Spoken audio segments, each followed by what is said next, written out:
আল্লাহ রাব্বুল আলামিন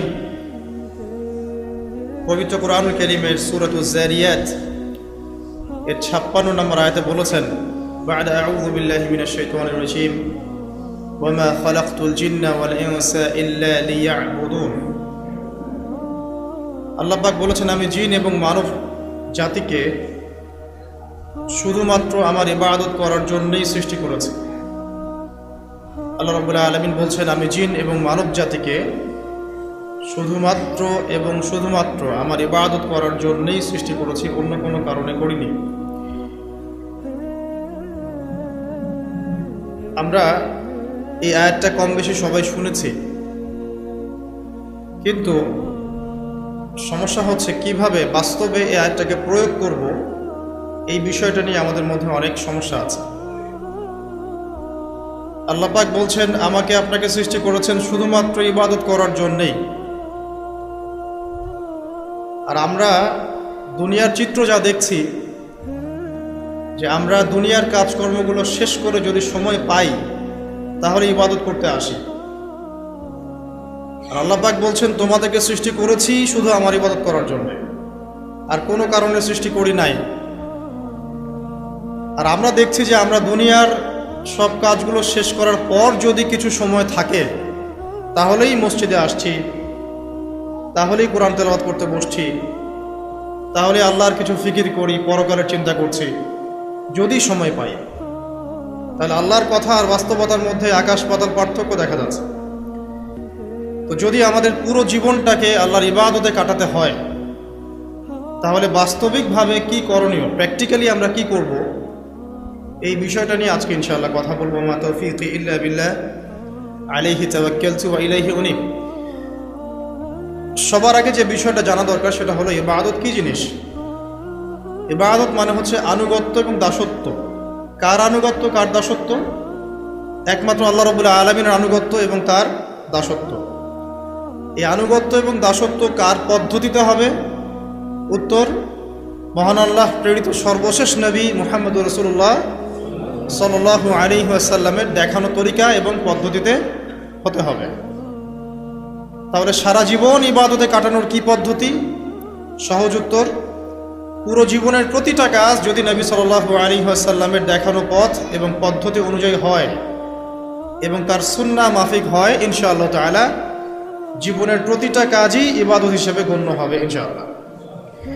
যেমন জীবনের একটা বড় বিষয় হচ্ছে জীবনের লক্ষ্য নির্ধারণ করা। যদি কোনো ব্যক্তির জীবনের লক্ষ্য থাকে দুনিয়া, তাহলে আল্লাহ হয়তো তাকে দুনিয়া দিবেন, কম বেশি সে দুনিয়া পাবে ইনশাআল্লাহ, কিন্তু পরকালে তার কোনো অংশ থাকবে না। যদি কারো জীবনের উদ্দেশ্য হয় শুধুই দুনিয়া, আর যদি জীবনের উদ্দেশ্য হয় যে দুনিয়া আমার প্রয়োজন, এখানে আমি মুসাফিরের মতো আছি, যতটুকু প্রয়োজন ততটুকু গ্রহণ করব, ভোগ করব, এই দুনিয়াটাকে কাজে লাগিয়ে আমি পরকালে জান্নাত পেতে চাই, তাহলে ইনশাআল্লাহ তাআলা আল্লাহ পাক তাকে দুনিয়াও দিবেন, পরকালও দিবেন ইনশাআল্লাহ। যে ব্যক্তি শুধু দুনিয়ার জন্য দুনিয়া করে, সে ব্যক্তি দুনিয়া আখিরাত দুটোই হারায়। আর যে ব্যক্তি পরকালের জন্য দুনিয়া করে, সে ব্যক্তি দুনিয়া পরকাল দুটোই পাবে ইনশাআল্লাহ। কথা কি বুঝতে পারছেন? যে ব্যক্তি শুধু দুনিয়ার জন্যই দুনিয়া করে, এই ব্যক্তির পরকালের কোনো অংশ নাই, সে দুনিয়া আখিরাত দুটোই হারায়। আর যে ব্যক্তি পরকালের জন্য দুনিয়া করে, সে ব্যক্তি দুনিয়াও পাবে ইনশাআল্লাহ, পরকালও পাবে ইনশাআল্লাহ। তাহলে আমরা কি করা উচিত আমাদের? আমরা পরকালের উদ্দেশ্যে দুনিয়ার কাজগুলো করবো ইনশাআল্লাহ। এটা হবে জীবনের লক্ষ্য। দুনিয়া আমার প্রয়োজন, এখানে আমি মুসাফির। দুনিয়াতে আল্লাহ পাক নির্দিষ্ট সময় দিয়েছেন, কারো 20, 30, 40, 50 বা 100 বছর হায়াত আছে। এই সময়টুকুর মধ্যে নবী মুহাম্মদ সাল্লাল্লাহু আলাইহি ওয়াসাল্লামের অনুকরণ এবং তার সুন্নাহ মাফিক জীবনযাপন করার মধ্য দিয়ে পরকালে আল্লাহর রেজামন্দি এবং সন্তুষ্টি অর্জন করা, এই হলো জীবনের লক্ষ্য এবং উদ্দেশ্য। এখন জীবনের চলার পথে থাকবে পড়াশোনার ব্যাপার। তাহলে কেউ যদি জীবনে, এই দুনিয়ার জীবনে পড়াশোনা করে, লেখাপড়া করে এই উদ্দেশ্যে যে সে জ্ঞান অর্জন করে আল্লাহকে চিনবে, রাসূলকে চিনবে, আল্লাহর দ্বীনকে চিনবে, এই দ্বীনের জ্ঞান অর্জন করবে, আমল করবে, প্রচার ঘটাবে, দিন প্রতিষ্ঠায় কাজ করবে, ইনশাআল্লাহ তার ওই দিনের জ্ঞান অর্জন করা বা দুনিয়ার এলেম অর্জন করাটাও কি হবে? ইবাদত। ওয়া মা খালাকতুল জিন্না ওয়াল ইনসা ইল্লা লিয়াবুদুন। আবার এই দুনিয়াতে আমাদেরকে ব্যবসা বাণিজ্য করতে হয়, ব্যবসা করতে হয়, কৃষিকাজ করতে হয়, চাকরি বাকরি করতে হয়, সরকারি চাকরি করতে হয়, সরকারি বিভিন্ন দায়িত্ব পালন করতে হয়, বেসরকারি ক্ষেত্রে কাজ করতে হয়, প্রশাসনিক ক্ষেত্রে কাজ করতে হয়। আমাদের অনেক ধরনের কাজের সেক্টর আছে। এই প্রতিটা কাজের সেক্টর যদি এই উদ্দেশ্যে মানুষ করে যে এর উদ্দেশ্য হচ্ছে দুনিয়াতে আমি একটা স্ট্যাটাস চাই, একটা সম্মান চাই, একটা বাড়ি চাই, একটা গাড়ি চাই, একটা সুন্দরী নারী চাই, তাহলে তার এই পুরো কাজ পরকালের স্বার্থে হবে না। এই পুরো কাজগুলো করার মধ্য দিয়ে সে পরকালে কোনো নেকি পাবে না। কিন্তু আমরা ব্যবসায়ী করি আর কৃষিকাজই করি আর সরকারি চাকরি করি বা বেসরকারি চাকরি করি, যাই করি, এইগুলোর উদ্দেশ্য যদি হয় পরকাল অর্জন করা, এগুলোর মধ্য দিয়ে আল্লাহর সন্তুষ্টি অর্জন করা, এবং আমরা আমাদের কাজে সৎ থাকি, অনেস্ট থাকি, আশা করা যায় ইনশাআল্লাহ দুনিয়ার এই কাজগুলো ইবাদত হিসেবে গণ্য হবে ইনশাআল্লাহ। তাহলে জীবনের প্রতিটা ক্ষেত্রেই ইবাদত করা সম্ভব। আমরা কি করি দুনিয়াতে? পরিবারকে সময় দেই, বিয়ে শাদী করি, বাচ্চা কাচ্চা প্রতিপালন করি, এক কথায় পারিবারিক দায়িত্বগুলো আমরা পালন করি। যদি পৃথিবীতে আমরা শুধু দুনিয়ার ভোগবিলাসের কারণে বিয়ে শাদী করি, বাচ্চা কাচ্চা নেই, জাস্ট দুনিয়ার জিনাত, অনলি দুনিয়ার জিনাত, এইসব কারণে যদি আমরা করি, তাহলে আপনার দুনিয়ার কাজগুলো দুনিয়া হিসেবেই গণ্য হবে, এটা পরকালের স্বার্থে গণ্য হবে না। আর পক্ষান্তরে যদি আপনি দুনিয়ার এই পারিবারিক জীবনটাও, আপনার পরিবার, আপনার ভরণ পোষণ, আপনার রিজিক, সন্তান সন্ততি প্রতিপালন করা, এই প্রত্যেকটা কাজের উদ্দেশ্য এমন করে ফিক্স করেন যে এগুলোর মধ্য দিয়ে আমি আল্লাহর সন্তুষ্টি চাচ্ছি, ইনশাআল্লাহ আপনার এই প্রত্যেকটা কাজই পরকালের নেকির মাধ্যম হিসেবে গণ্য হবে ইনশাআল্লাহ আযজা ওয়া জাল। তো অল্প কথা আমরা বুঝতে পারলাম যে আল্লাহ পাক এই পৃথিবীতে আমাদেরকে পাঠিয়েছেন শুধুমাত্র তার ইবাদত করার জন্যে।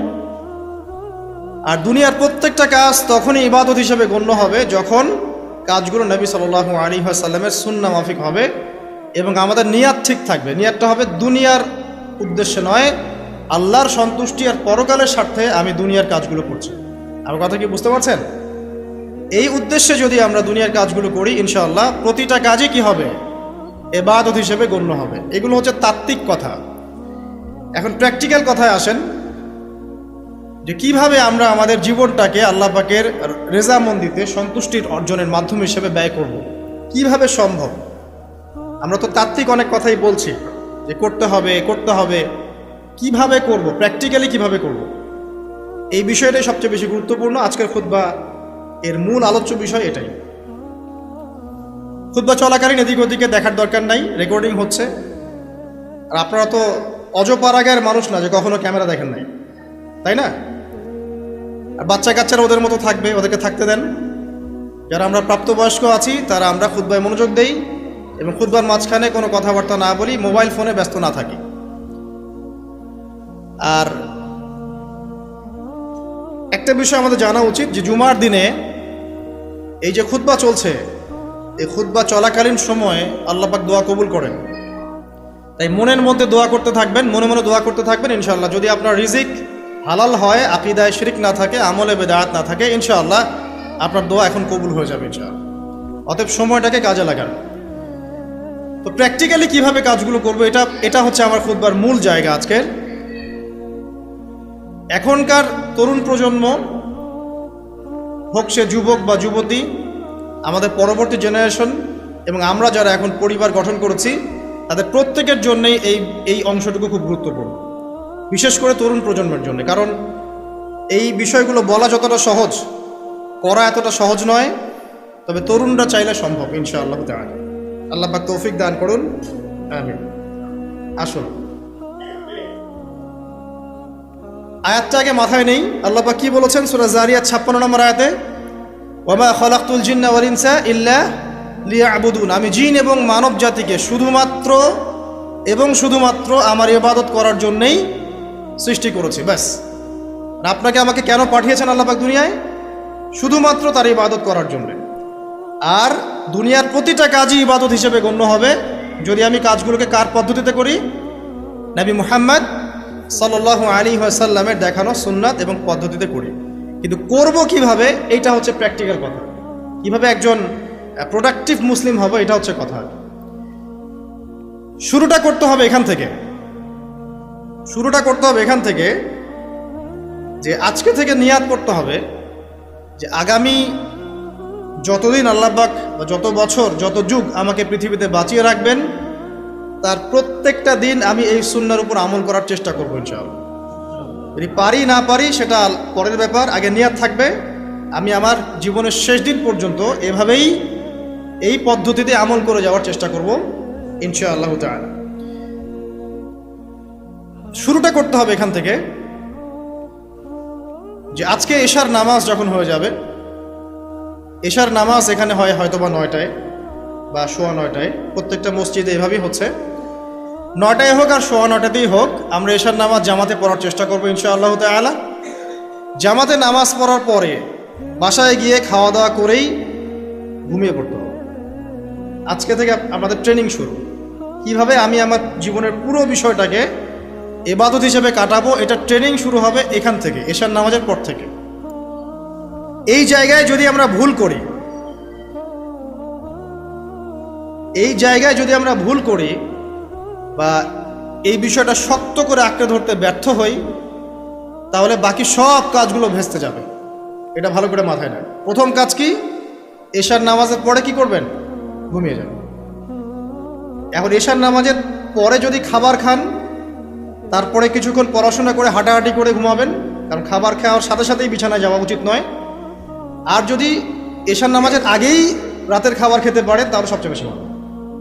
এইটাই সুন্নাহসম্মত, এশার নামাজের আগেই রাতের খাবার খেয়ে ফেলা, মাগরিব থেকে এশার মধ্যেই রাতের খাবার খেয়ে ফেলা, তারপরে মসজিদে এসে নামাজ পড়ে বাসায় গিয়ে ঘুমানো, এটা সবচেয়ে বেস্ট। এখন ঘুমানোর আগে কি করবেন? ঘুমানোর আগে আপনি প্রথমত পড়বেন আয়াতুল কুরসি। আয়াতুল কুরসি কোনটা? আল্লাহু লা ইলাহা ইল্লা হুয়াল হাইয়ুল কাইয়্যুম লা তা'খুযুহু সিনাতুন ওয়া লা নাওম, এখান থেকে লাহু মা ফিস সামাওয়াতি ওয়া মা ফিল আরদি মান যাল্লাযী ইয়াশফা'ু ইনদাহু ইল্লা বিইذনিহি ইয়া'লামু মা বাইনা আইদিহিম ওয়া মা খালফাহুম ওয়া লা ইউহিতুনা বিশাইইন মিন ইলমিহি ইল্লা বিমা শা'a ওয়াসি'a কুরসিয়ুহু সামাওয়াতি ওয়াল আরদ ওয়া লা ইয়াউদুহু হিফযুহুমা ওয়া হুয়াল আলিয়্যুল আযীম। সূরা বাকারার আয়াত নাম্বার 255, সূরা বাকারার আয়াত নাম্বার 255 হচ্ছে আয়াতুল কুরসি। ঘুমানোর আগে আয়াতুল কুরসি পড়বেন বিছানায় গিয়ে। তারপরে সূরা বাকারার শেষের 3টা আয়াত পড়বেন। সূরা বাকারার শেষের 3টা আয়াত, লিল্লাহি মা ফিস সামাওয়াতি ওয়া মা ফিল আরদ, এখান থেকে শুরু করে ফানসুরনা আলাল কওমিল কাফিরিন পর্যন্ত এই শেষের 3টা আয়াত অবশ্যই পড়বেন। ঘুমানোর আগে যে ব্যক্তি আয়াতুল কুরসি পড়বে, আল্লাহর পক্ষ থেকে একজন ফেরেশতা তার কাছে থাকবে সারা রাত। এই ফেরেশতা ওই ব্যক্তিকে পাহারা দিবে ইনশাআল্লাহ, কোনো বিপদ আপদ তাকে স্পর্শ করবে না ইনশাআল্লাহ। রাতের বেলা অনেক বিপদ হতে পারে, চুরি হতে পারে, ডাকাতি হতে পারে, তারপরে আপনার দুষ্ট জিন শয়তান উৎপাত করতে পারে, এছাড়া আপনার জাদুবিদ্যার কাজ হয় রাত্রেবেলা, মানুষ এগুলো করতে পারে, কুফরি কালাম করতে পারে, ক্ষতিকর প্রাণী আপনাকে কামড় দিতে পারে, অনেক কিছু হতে পারে। আপনি তো ঘুমের মধ্যে আছেন, আপনি জানেন না কি হচ্ছে। অতএব আয়াতুল কুরসি পড়বেন, ইনশাআল্লাহ আল্লাহ পাক আপনাকে হেফাজত করবে ইনশাআল্লাহ। আর সূরা বাকারার শেষের 3টা আয়াত কেন পড়বেন?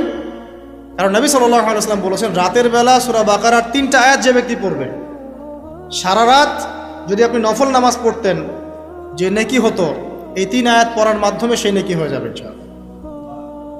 ঠিক আছে? সারা রাত ধরে নফল নামাজ পড়া কি কষ্টকর না?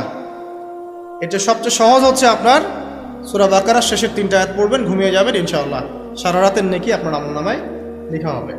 এগুলো শুধু বললেই হবে না আর শুনলেই হবে না, আমল করতে হবে কবে থেকে? ইনশাআল্লাহ আজকে থেকে। আল্লাহ পাক সবাইকে আমল করার তৌফিক দান করুন, আমিন। এরপর কি করবেন? এরপর 3 কুল পড়বেন। কয় কুল? 3 কুল। কোনটাকে 3 কুল বলে?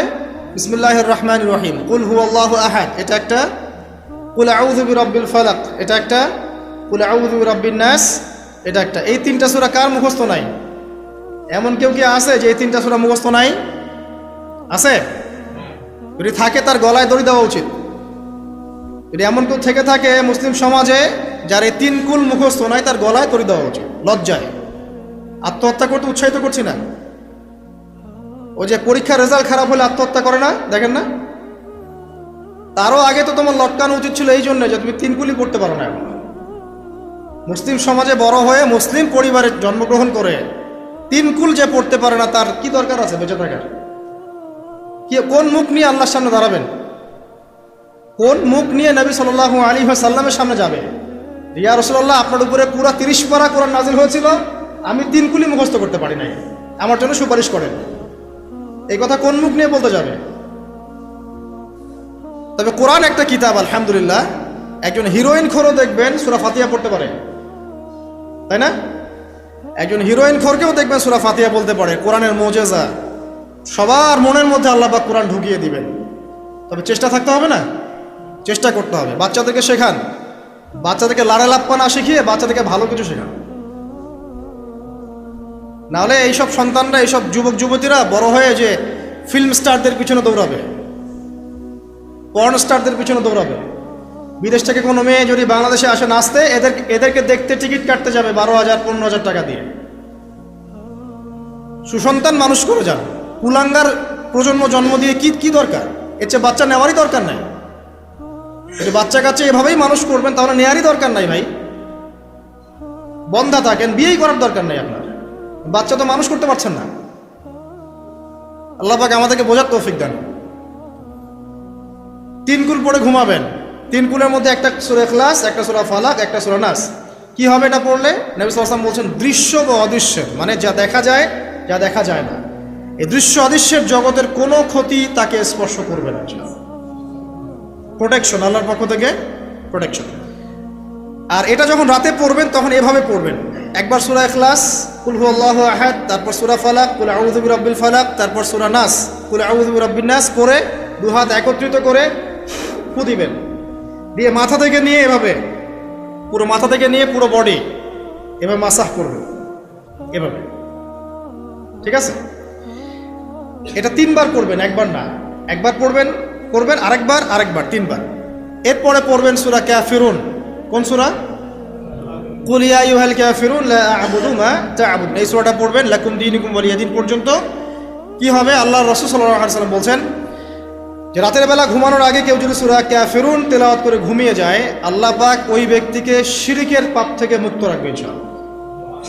আমি অনেক লেকচারে বলেছি, আবার বলছি যে যত মানুষ জাহান্নামে যাবে, হাজারে যে 999 জন মানুষই জাহান্নামে যাবে, তাদের আমলনামার মূল পাপটা হচ্ছে শিরক। কথা বুঝতে পারছেন?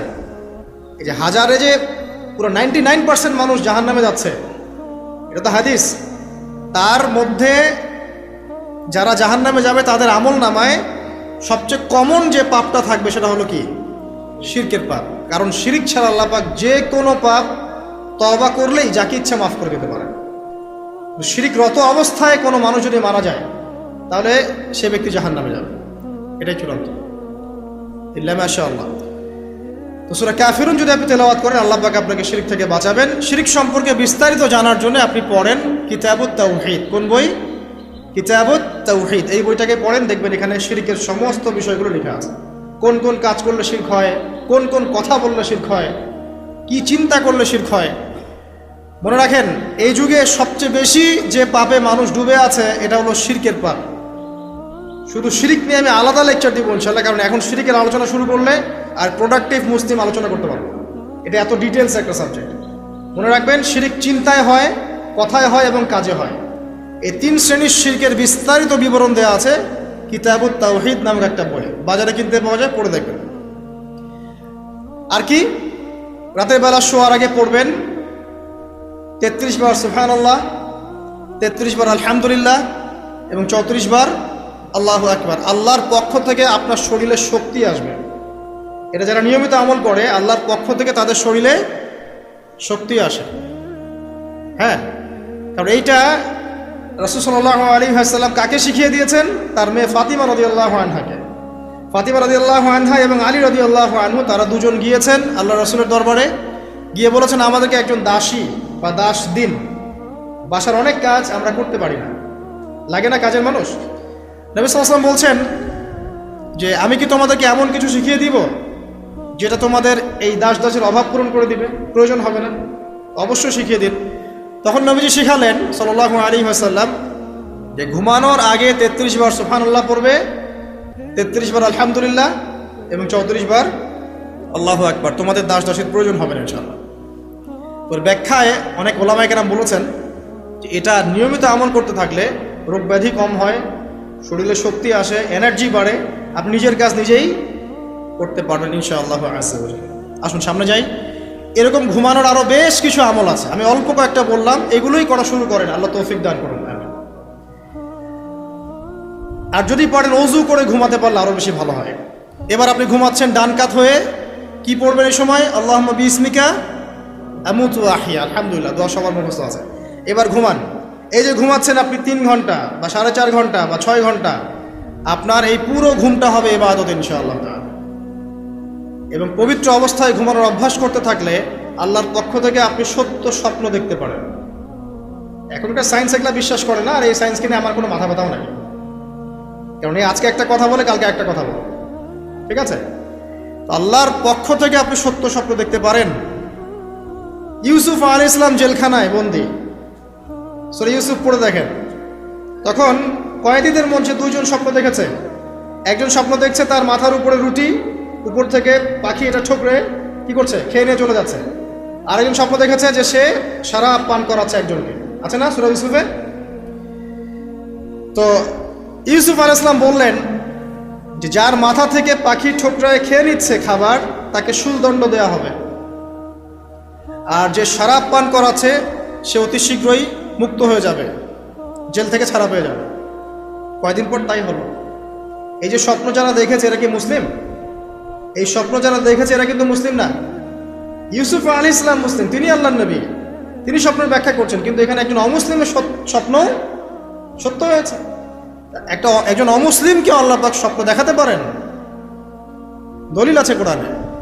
সত্য স্বপ্ন বলে একটা বিষয় আছে, যেটার জন্যে অবশ্যই আল্লাহর পক্ষ থেকে নূর দরকার, স্বচ্ছ একটা মন দরকার, কলবুন সালিম দরকার, বেশি বেশি আমল দরকার, হ্যাঁ, আধ্যাত্মিকত্ব দরকার, আল্লাহর মারিফত দরকার। তারপরে ইনশাল্লাহ সত্য স্বপ্নের প্রশ্ন আসবে।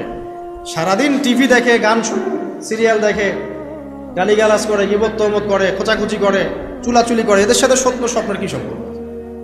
এদেরকে তো শয়তান স্বপ্ন দেখাবে। কথা বুঝতে পারছেন না? ফজরের নামাজের পরে নবী সাল্লাল্লাহু আলাইহি ওয়াসাল্লাম বসে থাকতেন, সাহাবীরা তাকে বলতেন কে কোন স্বপ্ন দেখেছেন, তিনি বলতেন, এবং তিনি স্বপ্নের ব্যাখ্যা ইন্টারপ্রিটেশন করতেন যে এটা এটা এটা এমন, এটা এমন। এমনকি এই যে আপনার উহুদের যুদ্ধের আগের রাতে অনেক সাহাবী স্বপ্ন দেখেছেন, এবং পরের দিন দেখবেন উহুদের দিনে অনেক সাহাবী শহীদ হয়েছে। তো যাই হোক, ওইদিকে আমি যাচ্ছি না।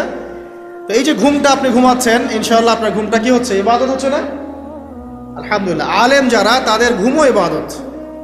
যারা যে মুসলিম, মুমিন, মুত্তাকি, আলেম, তাদের ঘুমগুলো কি ইবাদত। এখন ঘুমান শেষ, ঘুমের মধ্যে যদি দুঃস্বপ্ন দেখেন, তাহলে আপনি বাম দিকে 3 বার থুতু ফেলবেন, ফেলে আউযু বিল্লাহি মিনাশ শাইতানির রাজিম পড়বেন, পরে পাশ পরিবর্তন করে আবার ঘুমাবেন। এটা হয় না ঘুমের মধ্যে অনেক সময়? অনেকের বোবা ধরে, শ্বাস নিতে পারে না। এগুলো এজন্যই হয় কারণ তারা ঘুমানোর আগের জিকির আজগারগুলো করে না। নিয়মিত করলে এগুলো সমস্যা ইনশাল্লাহ হবে না। আপনি নিজের ভালো নিজেই বোঝেন, হুজুরের কাছে দৌড়ানোর দরকার নেই এত বেশি। নিজের বাচ্চাকে নিয়ে এত দৌড়ানো, এই কবিরাজ, ওই কবিরাজ, ওইখানে তাবিজ, এত তো দরকার নাই তো।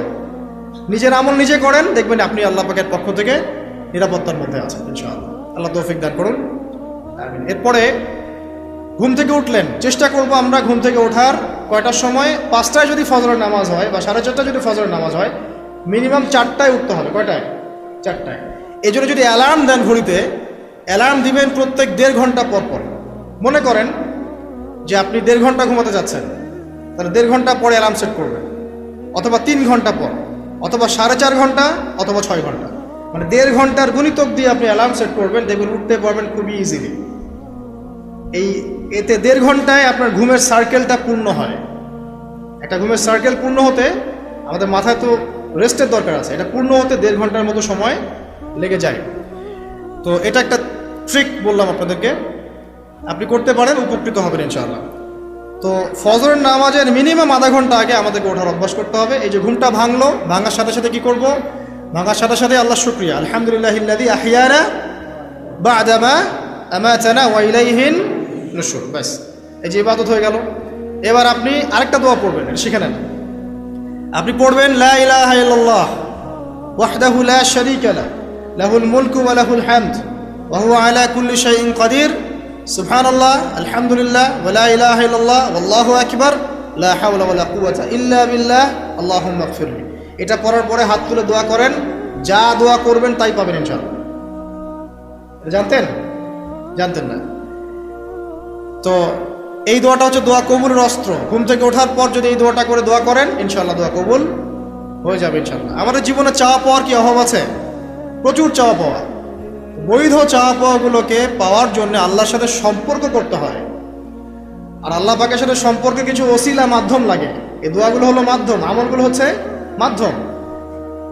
তো আল্লাহ পাক যেমনটা বলেছেন ফাজকুরুনি আযকুরকুম ওয়াশকুরুলি ওয়া লা তাকফুরুন, তোমরা আমাকে স্মরণ করো আমিও তোমাদেরকে স্মরণ করব। আল্লাহ পাক তো এভাবে বলেছেন, যখন একজন মানুষ মনে মনে আমাকে ডাকে আমিও মনে মনে ওকে স্মরণ করি। মনে করেন আপনি মনে মনে আল্লাহকে বলছেন, আল্লাহ আমি অসুস্থ, আমাকে শেফা দাও, বা আমার রিজিকের টেনশন আছে, আমার রিজিকের টেনশন দূর করে দাও, আল্লাহ আমাকে হেফাজত করো, আল্লাহ আমাকে দিনের জ্ঞান দাও, তোমার আনুগত্য করার তৌফিক দাও। এই যে মনে মনে আপনি আল্লাহকে ডাকছেন, নিঃসন্দেহে ওই মুহূর্তে আল্লাহ পাক আপনাকে স্মরণ করছে। সাত আসমান ভেদ করে আরশের উপর থেকে আল্লাহ পাক আপনাকে স্মরণ করছেন।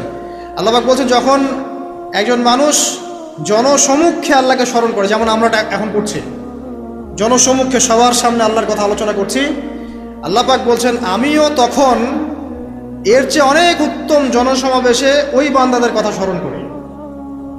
আল্লাহ পাক আমাদের কথা স্মরণ করছেন। আমাদের কোনো ফিলিংস আছে? আল্লাহ আমাদের কথা স্মরণ করছেন, ওই যে যুবক ছেলে বসে বসে ফোন টিপছে, কোনো ফিলিংস আছে? মানে মনস্তাত্ত্বিকভাবে অন্তরে যখন নূর থাকে না, পাপ করতে করতে যখন অন্তরটা কলুষিত হয়ে যায়, কোনো ফিলিংস কাজ করে না। খুন করবে, কোনো ফিলিংস নাই। সুদ খাচ্ছে, কোনো ফিলিংস নাই। জেনা করছে ডেইলি, কোনো ফিলিংস নাই। দেখবেন ঘুষ নিচ্ছে, দুর্নীতি করছে, মানুষের সম্পদ আত্মসাৎ করছে, যারা বলবেন ফিলিংসও নাই যে আমি একটা পাপ করছি। কখন এরকম হয় জানেন? যখন এক কথায় যখন মানুষ পাপ করতে করতে করতে করতে, এই যে কলব বলে একটা কথা আছে, এই কলবের উপরে কালো কুৎসিত একটা মরিচা পড়ে যায়, তখন আর ফিলিংস কাজ করে না। তো ফিলিংস কাজ করানোর বুদ্ধি কি? দুইটা বুদ্ধি আছে। এক, বেশি বেশি কোরআন তেলাওয়াত করা, তাহলে অন্তরের মরিচা দূর হয়ে যাবে ইনশাআল্লাহ। আর দুই হচ্ছে বেশি বেশি মৃত্যুর কথা স্মরণ করা, তাহলে মনের মধ্যে যে কালিমাগুলো আছে আস্তে আস্তে দূর হবে ইনশাআল্লাহ। মৃত্যুর কথা কে স্মরণ করে এখন? মানুষ তো চলাফেরা করে এমনভাবে যে কোনোদিন মরবেই না। কে স্মরণ করে? যে টেবিলের তল দিয়ে ঘুষ নিচ্ছে ও স্মরণ করে মৌতের কথা? যে মেয়েটা বোরখা পরে যে ডেটিং করে বেড়াচ্ছে, জেনা করে বেড়াচ্ছে, ও কি মৃত্যুর কথা স্মরণ করে? যে ছেলেটা এখনকার যুব সমাজের বেশিরভাগই মাদকের সাথে সম্পৃক্ত, গার্লফ্রেন্ড বয়ফ্রেন্ড অ্যাফেয়ার্সে আছে, হ্যাঁ, টিকটক প্রজন্ম, আড্ডাবাজি করে সময় কাটায়, গুন্ডামি করে, মাস্তানি করে, এর মৌতের কোনো ফিকির আছে? একজনকে বড় দায়িত্ব দেওয়া হয়েছে, সবার সম্পদ লুটপাট করে খাচ্ছে, এর মৌতের ফিকির আছে নাকি? এর মধ্যে ফেরাউনি চেতনা এসেছে, আনা রব্বুকুমুল আলা, আমি মহান রব, আমি তোমাদের মহান রব। ওদের মধ্যে ওই চেতনা কাজ করছে যে সূরা মুমিনুনে যেটা বলা আছে যে আমরা এখানেই জন্ম নেই, এখানেই মারা যায়, আমরা পুনরুত্থিত হব না। ইন হিয়া ইল্লা হায়াতুনা দুনিয়া নামুতু ওয়া নাহইয়া ওয়া মা নাহনু বিমাবউসিন, আমরা এই দুনিয়াতেই বাঁচি, দুনিয়াতেই মরি, আমাদের কোনো পুনরুত্থানের কিছু নাই। এদের চেতনা এমন। কে ফিকির করে মৌতের? অথচ আপনি দেখছেন যে প্রতিনিয়তই কোনো কারণ ছাড়াই মানুষ নাই, কোনো কারণ লাগে না। এখন তো কারণ ব্যাখ্যা করতে আমরা পছন্দ করি, এই কারণে ওইটা হয়েছে, ওই কারণে এটা হয়েছে। এটাকে বলে কার্যকারণ তত্ত্ব। দর্শনের ভাষায় কি বলে? কার্যকারণ তত্ত্ব। এটা আপনারা ফিলোসফি পড়লে বুঝবেন। প্রত্যেকটা কাজের পিছনে একটা কারণ থাকে, আমরা কারণটা সার্চ করি বেশি। এখন কারণ ছাড়াই মানুষ ডেড। এই যে যাচ্ছে, উপরে একটা সুন্দর করে বড় একটা পাথর ঝুলছে, সব পাস হয়ে যাচ্ছে ওখান থেকে। মানে রাস্তায় কাজ চলছে, উপরে আবার একটা ঝুলছেও, আর মানুষ আবার অন্যিস দিয়ে যাতায়াত করছে। তো যারা রাখছে ওদের ইন্টেলেকচুয়াল অবস্থা চিন্তা করেন, আর যারা আমরা তল দিয়ে যাচ্ছি তারও অবস্থা চিন্তা করেন। বুদ্ধিভিত্তিকভাবে আমরা কোন জায়গায় চিন্তা করেন? মানে মানুষ বিজি রোড দিয়ে যাচ্ছে, ওখানেই কাজ হচ্ছে, আবার যেখানে কাজ হচ্ছে দেখছি সেখানে আমরাও আবার তল দিয়ে যাচ্ছি। সবাই পাস হয়ে গেল, যাদের তাকদিরে লেখা ছিল মৌত একদম মুহূর্তের মধ্যে শেষ। কি কারণ ব্যাখ্যা করবেন? কোনো সায়েন্স দিয়ে ব্যাখ্যা করতে পারবেন? পারবেন না। ওই ময়মনসিংহে ওই যে মহিলারা যাচ্ছে, ট্রাক মেরে দিয়ে চলে গেল, মহিলার পেট থেকে বাচ্চা পেট ফেটে বাচ্চা বের হয়ে গেল, বাচ্চা জীবিত, মা ডেড। সায়েন্স দিয়ে ব্যাখ্যা করতে পারবেন? এটাই তাকদির, একেই বলে তাকদির, যেটাকে সায়েন্স দিয়ে ব্যাখ্যা করা যায় না, বিজ্ঞান দিয়ে ব্যাখ্যা করা যায় না। এরকম ঘটনা কত ঘটছে অহরহ। দুজন বসে আছে, হাজব্যান্ড ওয়াইফ, হাজব্যান্ডের যাওয়ার কথা, হাজব্যান্ড ওয়াইফের গাড়িতে বসছে আর ওয়াইফ হাজব্যান্ডের গাড়ি ড্রাইভ করছে। আর এই হাজব্যান্ডের দুশ্মন যে ছিল সে টার্গেট করেছিল যে ওই লোকটাকে গুলি করে মারবে রাস্তায়। যেহেতু ওয়াইফ হাজব্যান্ডের গাড়ি ড্রাইভ করছে, রাস্তায় ওয়াইফ ডেড, হাজব্যান্ড জীবিত। তাকদির। তো তাকদিরকে কি আপনি এই ভাগ্যটা কি আপনি সায়েন্স দিয়ে ব্যাখ্যা করতে পারবেন? সম্ভব? অহরহ এরকম মৌতের ঘটনা ঘটছে। তারপরেও দেখবেন যুবকদের এই বিলাসিতা, এই মানে আড্ডাবাজি, মেয়েদের পিছনে ঘোরা, এই যে মাদক সেবন করা, টিকটক করা, বুদ্ধি প্রতিবন্ধী প্রজন্মের মতো, এগুলো থামছে না। কোনো শিক্ষাই তারা নিতে যাচ্ছে না। বয়স হয়ে গেছে, অনেক বয়স, দেখবেন ওই যে চায়ের দোকানে বসে ক্যারাম খেলছে, বুড়া মানুষ, তার হায়াতের কতদিন বাকি আছে আল্লাহ ভালো জানেন। দেখবেন দিব্যি কোনো টেনশনই নাই, ক্যারাম বোর্ড খেলছে, ওখানে লুডু খেলছে। দেখেন এই যে আপনাদের গ্রামাঞ্চলে যে চায়ের স্টলগুলো আছে, দেখবেন ওই যে টিভি ছেড়ে রেখে দিবে, ঘন্টার পর ঘন্টা টিভি চলছে, মানুষ চা খাবে 1 কাপ আর টিভি দেখবে 5 ঘন্টা। ওর যে হায়াতের কোনো মূল্যই তার কাছে নাই। আল্লাহ পাক তাকে একটা সময় দিয়ে পাঠিয়েছেন, কোনো ফিলিংসই নেই। অথচ মানুষ প্রতিদিন, দিনে রাতে, প্রত্যেক দিন মানুষ অহরহ মারা যাচ্ছে।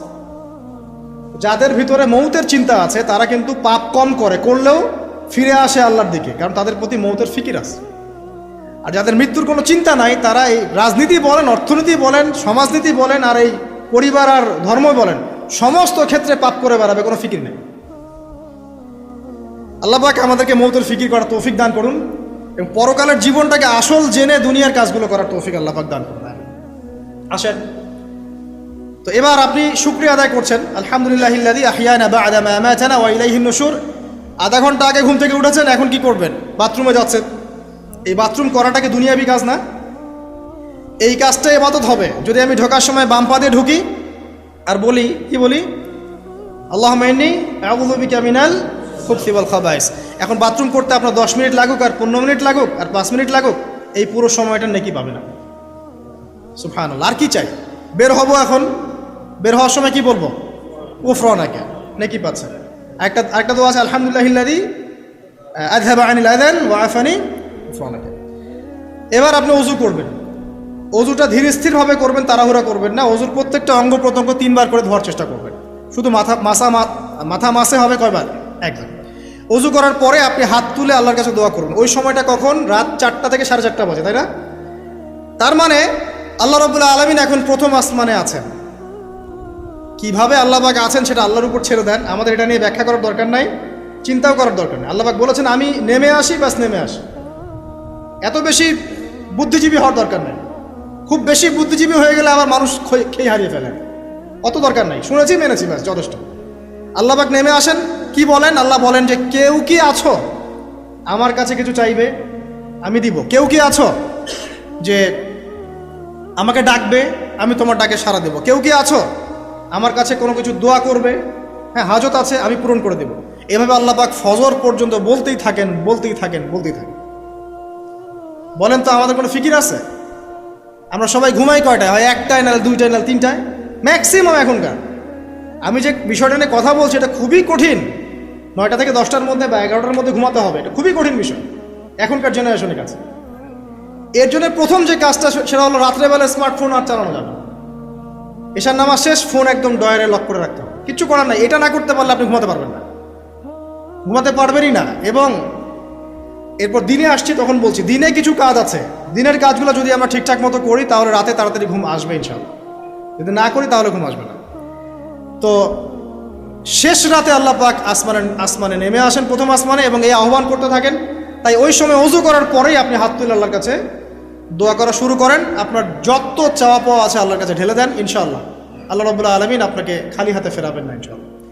আল্লাহ পাক তো এমন করে বলেছেন যে কেউ হাত তুলেছে আল্লাহর কাছে আর আল্লাহ পাক সেটাকে খালি ফিরিয়ে দিবেন, এটাতে আল্লাহ লজ্জা বোধ হয়। কথা বুঝতে পারছেন? আমাদের যাদের অনেক সম্পদ আছে বা সামর্থ্য আছে এবং মন আছে বড়, তাদের কাছে যখন কেউ সাহায্য চায় আপনার খালি ফিরাইতে লজ্জা লাগে না? আপনার মনে হয় না যে চাইলো এত করে কিভাবে না করে ফিরাই? আছে না এমন মানুষ? আছে না? আসলে দান সৎকা করার জন্য সম্পদ লাগে না, দান সৎকা করার জন্য মন লাগে। কি লাগে? মন লাগে। দেখবেন অনেক কোটিয়াল আছে মানুষ, দান সৎকা করতে পারে না, জাকাতই তো দেয় না, দান সৎকা করবে কি? বাংলাদেশে যত কোটিপতিগুলো আছে সবার থেকে জাকাত নেওয়া শুরু করলে এদেশে কোনো দারিদ্রতা বলে কিছু থাকবে না ইনশাআল্লাহ, থাকবেই না, এটাই বাস্তব। কে উদ্ধার করবে সেই টাকা? ইমাম মাহাদি আসলে করবেন ইনশাআল্লাহ, ঈসা ইবনে মারিয়াম আসলে করবেন ইনশাআল্লাহ। তখন কে জাকাত না দিয়ে পার পায় তাই দেখা যাবে। একটা ব্যক্তি পাওয়া যাবে না জাকাত না দিয়ে পার পায়। অবশ্য তখন এমন একটা যুগ আসবে যে মানুষ জাকাতের টাকা নিয়ে ঘুরবে, কিন্তু নেওয়ার মতো মানুষ নাই, সবাই সচ্ছল। আল্লাহ পাক সেই সুদিন ফিরা আনুক, আমিন। এটা বলছিলাম যে সৎকা করার জন্য মন লাগে, আপনার টাকা লাগে না। এখন আসেন, কেউ যদি আমাদের কাছে এভাবে চায় আমরা খালি ফিরাতে লজ্জাবোধ করি। আল্লাহ পাক বলছেন যে আমার কাছে যখন বান্দা কিছু চায় তার হাতটাকে আমি খালি ফিরাই দেবো, এটাতে আমি লজ্জাবোধ করি। দোয়া করলে কয়েকটা বিষয়ের একটা হবেই, হয় আপনি সাথে সাথে সেটা পাবেন, না হলে একটু দেরিতে পাবেন, না হলে আল্লাহ পাক সেটা জমা করে রাখবেন পরকালের জন্য। পরকালে যখন আপনি দাঁড়াবেন আল্লাহর সামনে, আল্লাহ বলবেন দুনিয়াতে তুমি এই এই বিষয়গুলো চেয়েছিলে, আমি দুনিয়াতে দেই নাই, পরকালে তোমার জন্য সঞ্চিত রেখেছি, এখন না। তখন মানুষ কি বলবো জানেন? আমরা বলবো যে আল্লাহ দুনিয়াতে কিছুই যদি না পাইতাম, আজকেই সব দিত তাহলেই হতো। তো বেশি বেশি দোয়া করার অভ্যাস তৈরি করেন, বেশি বেশি দোয়া করেন। দোয়াই ইবাদত, আর দোয়া হুয়াল ইবাদা, দোয়াই ইবাদত। দোয়া করতে থাকেন, ইনশাআল্লাহ দেখবেন আল্লাহর সাথে আপনার সম্পর্ক গাঢ় হবে। যার সাথে আল্লাহর সম্পর্ক যত বেশি গাঢ় হবে, ইনশাআল্লাহ সে তত বেশি পরকালের বাসিন্দা হবে, দুনিয়ার বাসিন্দা কম হবে। আল্লাহ পাকে নূর এবং মারিফত সে অর্জন করতে পারবে ইনশাআল্লাহ তাআলা। এবারে আমরা কি করব? এবার মিনিমাম 2 রাকাত নামাজ পড়ার চেষ্টা করেন। রাতের সালাত 2 রাকাত করে আপনি 2, 4, 6, 8, 10, 12, 20 পড়তেই থাকতে পারেন, কোনো সমস্যা নেই। কিন্তু মিনিমাম 2 রাকাত নামাজ তাহাজ্জুদ আপনি পড়ার চেষ্টা করেন। পড়া যাবে না? আর নামাজটাকে তাড়াহুড়া করবেন না, কাইন্ডলি আল্লাহর ওয়াস্তে তাড়াহুড়া করবেন। রিল্যাক্সে কেরাত করেন, কেরাত পড়েন, রুকুতে সময় দেন, সেজদায় সময় দেন, 2 সেজদার মাঝখানে সময় দেন, শেষ বৈঠকে দোয়াগুলো করেন, তারপর ধীর স্থিরভাবে সালাম ফিরান, হাত তুলে দোয়া করেন, সময় দেন। কারণ আমি কি বলছি, সূরা জারিয়াতে 56 নম্বর আয়াতে আল্লাহ পাক বলেছেন দুনিয়াতে পাঠিয়েছি শুধু আল্লাহর ইবাদত করার জন্য। তো যে কারণে এসেছি এটাতে এত তাড়া কিসের? অনেক মসজিদে নামাজ পড়লে মনে হয় ইমাম সাহেবকে বলি যে আপনার কি পেশাব পায়খানার চাপ নিয়ে নামাজ পড়ান? এমন অনেক মসজিদে নামাজ পড়েছি, মনে হয় ইমাম সাহেবকে ডেকে একটু কানে কানে বলি যে ভাই আপনার কি পেশাব পায়খানার চাপ আছে? মানে 4 রাকাত নামাজ 3 মিনিটের শেষ, 4 রাকাত নামাজ 4 মিনিটের শেষ, এত তাড়াহুড়ার কি আছে? হ্যাঁ, জামাতে নামাজ সংক্ষিপ্ত করতে, তাই বলে কি এত সংক্ষিপ্ত নাকি রুকু করার টাইম পাওয়া যায় না, সেজদা করার টাইম পাওয়া যায় না? নামাজে ধীর স্থিরতা এবং খুশুটা খুব ইম্পর্টেন্ট। নামাজে কোথায় হাত বাঁধলেন এটা নিয়ে তর্ক না করে নামাজের একাগ্রতা, মনোযোগ কতটুকু আসছে এটা নিয়ে তর্ক করেন। ভিতরের রুহটাই আসল, আধ্যাত্মিকত্বটাই আসল। হ্যাঁ, একজন ভাই হাত বেঁধেছে মনে করেন এখানে, কেউ বেঁধেছে এখানে, এটা নিয়ে ঝগড়া করেন। দেখেন নামাজে কতটুকু ফোকাস, মনোযোগ কতটুকু থাকছে, কতটুকু নামাজে আপনি দোয়া করতে শিখছেন, সেজদায় আল্লাহকে পাইতে শিখছেন। নামাজ পড়ে কি ফিল হচ্ছে যে আমি আল্লাহর সাথে কথা বলছি, আল্লাহ আমার কথা শুনছেন? আমরা তো মেকানিক্যাল নামাজ অভ্যস্ত এখন, মানে দুনিয়ার কাজের চাপ এত বেশি, জাস্ট মসজিদে যাবো, ঢুকবো, বেরো, চলে আসবো, হাজিরা দিতে আসছি মনে হয়, সিগনেচার করবো, চলে যাবো, ভাবটা এমন। এত তারা কিসের ভাই? ওমা খালাকতুল জিন্না ওয়াল ইনসা ইল্লা লিয়াবুদুন, শুধু ইবাদত করার জন্যই সৃষ্টি করেছে তোমাদেরকে। তো মসজিদে তো তাড়াহুড়া কেন? রিল্যাক্স থাকেন, মসজিদে রিল্যাক্সে নামাজ পড়েন, সময় নেন। ফজরের নামাজ পড়ার আগে আপনি বাসার থেকে 2 রাকাত সুন্নত পড়ে আসতে পারেন, এটা আর একটা ভালো আমল। কারণ নবী সাল্লাল্লাহু আলাইহি ওয়াসাল্লাম সুন্নত নামাজগুলো কি করতেন? বাসায় পড়তেন। এতে বাসার মধ্যে বরকত হবে, শয়তান দূর হয়ে যাবে। এই যে তাহাজ্জুদ আপনি 2, 4, 8, 10 যত পারেন পড়েন, মিনিমাম 2 রাকাত পড়েন, ধীর স্থিরভাবে পড়েন। নামাজ শেষ করে আবার আল্লাহর কাছে দোয়া করেন, দেখবেন যে ইনশাআল্লাহ আপনার দোয়া কবুল হবে। আর দোয়া যে কবুল হয় এটা আপনি নিজেই বুঝতে পারবেন, নিজেই বুঝবেন, কারো কাছে যাওয়া লাগবে না। এবার ফজরের সালাতের সময় হয়ে গেল, আজান হচ্ছে, আজানের জবাব দিব, দিয়ে ব্যাস হেঁটে হেঁটে মসজিদ, প্রত্যেক পদক্ষেপ হেঁটে যাব আর দোয়া করব। কি দোয়া করব? যে আল্লাহ আমাকে নূর দান করুন। কি দান করুন? আল্লাহুম্মা ইজআল ফি কলবি নূরা ওয়া ফি লিসানি নূরা ওয়া ফি সামঈ নূরা ওয়া ফি বাসরি নূরা ওয়া আন ইয়ামিনি নূরান ওয়া আন শিমালি নূরান ওয়া মিন ফাওকি নূরা ওয়া মিন তাহতি নূরা আল্লাহুম্মা ইজআল ফি নাফসি নূরা। মানে এর অর্থ হচ্ছে আল্লাহ আপনি আমার ডানে বামে সামনে পিছনে শরীরে আত্মায় দেহে সবখানে আল্লাহ আপনার নূর দান করুন। নূর কেন? কারণ দুনিয়ার মধ্যে অনেক অন্ধকার, অন্ধকার না, সব জাহিলিয়াতের অন্ধকার। এখানে পথ চলতে হলে নূর লাগবে, আলো লাগবে। এটা কে দিবে? আল্লাহ দিবে। কবর বড় অন্ধকার, ওখানে থাকতে হলে ভালোভাবে কি লাগবে? আলো লাগবে। হাসরের মাঠ অন্ধকার, ওখানে ভালোভাবে থাকতে হলে কি লাগবে? আলো লাগবে। এই জন্যে নামাজে যাওয়ার সময় অন্ধকার সময় এই দোয়াগুলো করতে হয়। আর তার আগে একটা কথা বলতে ভুলে গেছি, বাসা থেকে যে বের হচ্ছেন তখন কি পড়বেন? কি পড়বেন? বিসমিল্লাহি তাওয়াক্কালতু আলাল্লাহ ওয়ালা হাওলা ওয়ালা কুওয়াতা ইল্লা বিল্লাহ। এটা পড়ে বের হলে শয়তান দূরে চলে যাবে, ফেরেশতা আপনার কাছে চলে আসবে। এবার নামাজে আসলাম, জামাতের সাথে নামাজ পড়বেন, ফজরের নামাজ, এবং ফজরের সালাতের কেরাতটা লম্বা করার চেষ্টা করবেন। এটা সুন্নাত, ফজরের সালাতের কেরাত লম্বা করা সুন্নাত। এবং নামাজ শেষ হওয়ার সাথে সাথেই উঠেও চলে যাবেন না। নামাজ শেষ, এবার আপনি ওখানে বসে থাকবেন, বসে বসে জিকির আজগারগুলো করবেন। কি কি জিকির করবেন আমি কয়েকটা আপনাদেরকে শিখিয়ে দিচ্ছি, বাকিগুলো আপনারা কিতাব থেকে শিখে নেবেন। সালাম ফেরানো শেষ, প্রথমে একবার আল্লাহু আকবার, তারপর 3 বার আস্তাগফিরুল্লাহ আস্তাগফিরুল্লাহ আস্তাগফিরুল্লাহ। এরপরে পড়বেন আল্লাহুম্মা আনতাস সালাম ওয়া মিনকাস সালাম তাবারাকতা ইয়া যাল জালালি ওয়াল ইকরাম পড়বেন। তারপরে আল্লাহুম্মা আইন্নি আলা যিকরিক ওয়া শুকরিকা ওয়া হুসনি ইবাদাতিক। এরপরে পড়তে পারেন আয়াতুল কুরসি, যেটা একটু আগে বলেছি, তাসবিহাত সুবহানাল্লাহ আলহামদুলিল্লাহ আল্লাহু আকবার 33 33 33, পরে কালিমা শাহাদা, অথবা 10 10 10ও পড়ার দলিল আছে। এরপরে পড়বেন সুবহানাল্লাহি ওয়া বিহামদিহি আদাদা খালকিহি ওয়া রিদা নাফসিহি ওয়া জিনাতা আরশিহি ওয়া মিদাদা কালিমাতিহি 3 বার, এটা 3 বার। তারপর 3 কুল 3 বার করে, সূরা ইখলাস 3 বার, ফালাক 3 বার, নাস 3 বার, সূরা হাশরের শেষ 3 আয়াত একবার। এরপরে পড়বেন সাইয়্যিদুল ইস্তিগফার, মানে সমস্ত ইস্তিগফারের শ্রেষ্ঠ ইস্তিগফার। এটা কোনটা? কোনটা? আল্লাহুম্মা আনতা রাব্বি লা ইলাহা ইল্লা আনতা খালাকতানি আনা আবদুক ওয়া আনা আলা আহদিক ওয়া ওয়া'দিক মাসতাতা'তু আউযু বিকা মিন শাররি মা সানা'ত আবু'ু লাকা বিনি'মাতিকা আলাইয়া ওয়া আবু'ু বিযামবি ফাগফিরলি ফাইন্নাহু লা ইয়াগফিরু যুনুবা ইল্লা আনতা। এটা যে পড়বে সকালে পড়ে যদি রাতের মধ্যে মারা যায় জান্নাত ইনশাআল্লাহ, আবার সন্ধ্যায় পড়ে যদি সকালের আগে মারা যায় জান্নাত ইনশাআল্লাহ। এত বড় অস্ত্র, এত বড় একটা সুযোগ। এরপরে পড়বেন আমার পছন্দের কয়েকটা, আউযু বিকালিমাতিল্লাহি তাম্মাতি মিন শাররি মা খালাক 3 বার। এটা যদি আপনি পড়েন আপনি দৃশ্য অদৃশ্যের ক্ষতি থেকে বেঁচে থাকবেন ইনশাআল্লাহ। দুষ্ট জিন শয়তান আপনার কোনো ক্ষতি করতে পারবে না ইনশাআল্লাহ। আরেকটা খুবই শক্তিশালী দোয়া আছে, সেটা হলো বিসমিল্লাহিল্লাযী লা ইয়াদুররু মা ইসমিহি শাইউন ফিল আরদ ওয়ালা ফিস সামা ওয়া হুয়াস সামিউল আলিম 3 বার করে। এইটা যে পড়বে, এই যে জিন বলেন, ভূত বলেন, যে পেতনি বলেন, যেগুলো আমরা ভয় পাই, ঠিক আছে, চোখ লাগা বলেন, বদনজর বলেন, যা যা আছে, হিংসুকের হিংসা, কোনো কিছুই আপনার কোনো ক্ষতি করবে না ইনশাআল্লাহ। এবং ইনশাআল্লাহ আপনি হঠাৎ মৃত্যুবরণ থেকে বেঁচে থাকবেন ইনশাআল্লাহ, হঠাৎ মৃত্যুবরণ। এটা কিন্তু সবার জন্য নিয়ামত না, এটা সবার জন্য নিয়ামত না। তারপরে আসেন, এরপর পড়বেন 10 বার লা ইলাহা ইল্লাল্লাহ ওয়াহদাহু লা শারীকা লাহু লাহুল মুলক ওয়া লাহুল হামদ ওয়া হুয়া আলা কুল্লি শাইইন কাদির। এটা 10 বার পড়লেও হবে। আর যদি 100 বার পড়তে পারেন তাহলে আপনার চেয়ে বেশি নেকি কেউই অর্জন করতে পারবে না। যদি 100 বার এই দোয়াটা কেউ পড়ে সারাদিনে, লা ইলাহা ইল্লাল্লাহ ওয়াহদাহু লা শারীকা লাহু লাহুল মুলক ওয়া লাহুল হামদ ওয়া হুয়া আলা কুল্লি শাইইন কাদির, ওই দিন শয়তান তার কাছে আসবে না।